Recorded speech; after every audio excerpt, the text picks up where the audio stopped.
Both pilots were dead. The plane was going down fast. In seat 14A sat a poor little black girl, 10 years old, wearing torn shoes, who had never flown before in her life. No one knew what she was about to do. What happened next shocked everyone watching from the ground below. Before you watch full story, comment below from which country are you watching. Don't forget to subscribe for more amazing stories. Maya Johnson was 10 years old. She was a black girl who lived in a small house with her grandmother in Atlanta. Her family did not have much money. Maya had never been on a plane before this day. She was going on a school trip to Chicago with her class. Her grandmother had saved for months just to pay for the trip. Maya wore an old jacket with a small hole near the pocket. Her shoes were worn out from walking to school every day. But none of that mattered to her. She was too excited to care about her clothes. She had a window seat, and she pressed her face against the glass, watching the clouds. The flight attendant, Mrs. Parker, smiled at her. "First time flying, sweetheart?" she asked. Maya nodded with a big smile. "Yes, ma'am. My grandma saved a long time for this." Mrs. Parker patted her shoulder gently. "Well, you picked a good seat. Best view in the house."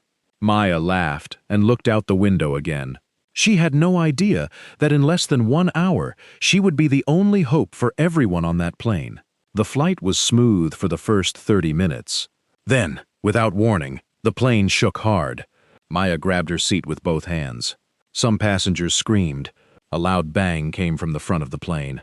The lights flickered on and off. Mrs. Parker's smile disappeared. She rushed toward the cockpit door and knocked hard. There was no answer. She knocked again, harder this time. Still nothing.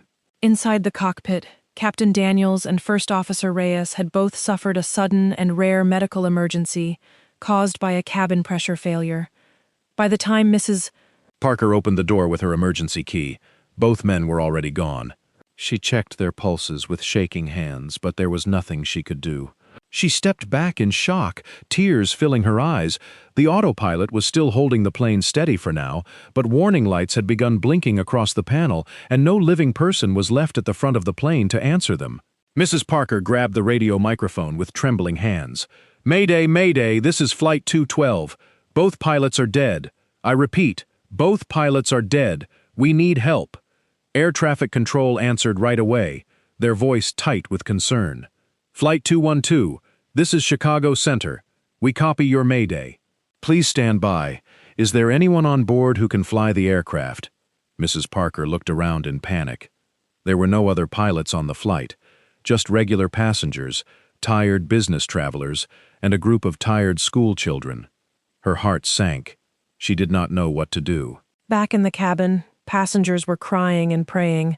Word had spread that the pilots were gone, and fear filled the plane. Maya sat quietly, watching everything happen. She was scared, but she also remembered something important. Her grandmother's neighbor, Mr. Williams, was an old airplane mechanic. Every Saturday, Maya visited his garage where he kept an old flight simulator computer. He had taught her how planes worked because she always asked so many questions. She knew the names of buttons. She knew what the yoke was. She knew how the autopilot worked. It was just a hobby to her. She never thought it would matter in real life. Maya unbuckled her seatbelt and stood up. Her teacher, Miss Grant, grabbed her arm. "Maya, sit down. It's not safe." But Maya shook her head. "I know about planes, Miss Grant. Mr. Williams taught me. I can help." Miss Grant did not believe her at first, but Maya walked forward anyway. She had to try. Mrs. Parker saw the small girl walking toward the cockpit. "Sweetheart, go back to your seat. This is dangerous." Maya looked up at her with steady eyes. "I know how the autopilot works. My neighbor is a mechanic. He showed me on his computer at home. Please, let me help." Mrs. Parker did not have any other choice. Both pilots were gone, and someone needed to talk to air traffic control who understood the panel. "She let Maya into the cockpit!" Maya climbed into the small space between the two empty seats, trying not to look at what had happened there.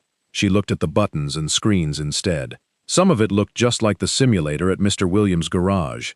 "Chicago Center, this is Flight 212, Mrs. Parker said into the radio. "We have a young passenger here. She has some knowledge of flight systems from a home flight simulator. She's willing to help guide us. The controller, a man named Frank Torres, took a slow breath.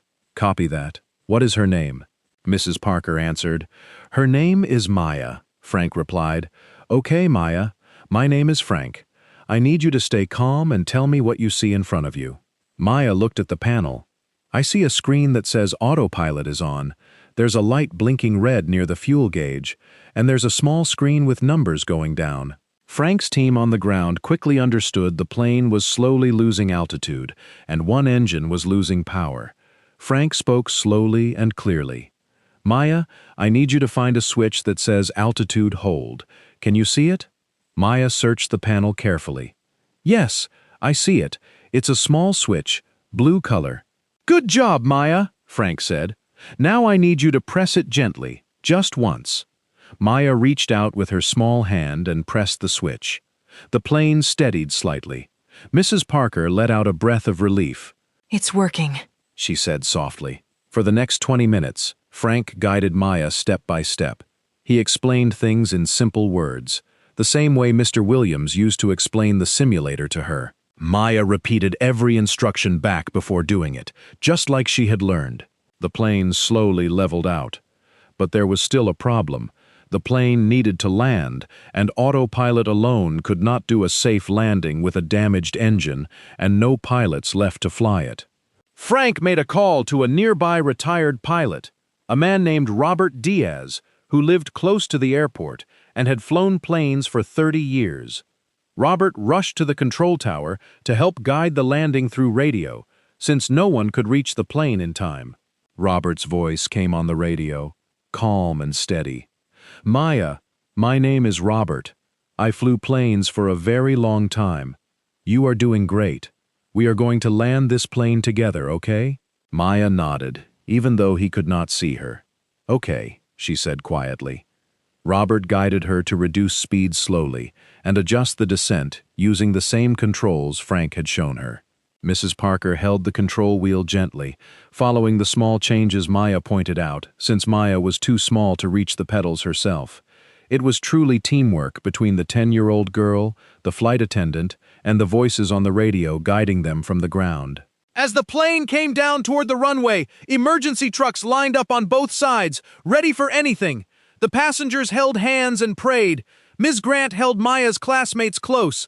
In the cockpit, Maya's hands were shaking, but her voice stayed calm, repeating every word Robert told her. Nose down just a little, Robert said. Mrs. Parker adjusted gently. Good. Keep it steady, Robert continued. You're almost there. The runway came closer and closer. The wheels touched down hard, bounced once, then settled onto the ground. The plane rolled down the runway, slowing little by little until it finally came to a complete stop. For a moment, no one said anything. Then the entire cabin erupted into cheers and tears. Passengers hugged each other. Ms. Grant cried as she hugged Maya's classmates. Mrs. Parker turned to Maya and hugged her tightly. You saved us, she whispered. You saved all of us. News of the landing spread fast. Reporters gathered outside the airport, all asking about the young black girl who had helped land the plane after both pilots died mid-flight. Maya's grandmother arrived at the airport, crying and holding her tightly. Baby, are you okay? She asked. Maya nodded into her shoulder. I just did what Mr. Williams taught me, Grandma. The story was shown on news channels across the country. People everywhere talked about the poor little black girl from Atlanta who had never flown before, yet helped save 120 passengers after both pilots lost their lives, using knowledge she had learned from an old computer in her neighbor's garage. Airlines and flight schools reached out to her family, offering to pay for her education in aviation if she ever wanted to become a pilot herself. Mr. Williams, the old mechanic, watched the news with tears in his eyes. I just wanted her to stop bothering me with questions, he joked to a reporter. Turns out those questions saved a plane full of people. Weeks later, Maya visited the control tower where Frank worked. She met Robert Diaz, the retired pilot who had guided the landing. He gave her a small pin, shaped like airplane wings. This belongs to real pilots, he said, but today you earned it more than most people ever will. The families of Captain Daniels and First Officer Reyes were also honored at a memorial service, where Maya and the passengers thanked them for keeping the plane steady on autopilot long enough for help to arrive. Maya laid a small flower at the memorial and said quietly, "Thank you for getting us this far." Maya still lives in the same small house with her grandmother. She still wears simple clothes, and she still visits Mr. Williams every Saturday. But now, she has a dream. She wants to become a real pilot one day, flying planes instead of just watching them on a simulator screen. Her story is now told in schools as an example of courage. Teachers use it to remind children that where you come from does not decide what you are capable of. A poor little black girl with an old jacket and worn-out shoes once helped land a plane when both pilots had died. And she did it not because she was rich or famous, but because she was curious, brave, and never stopped asking questions.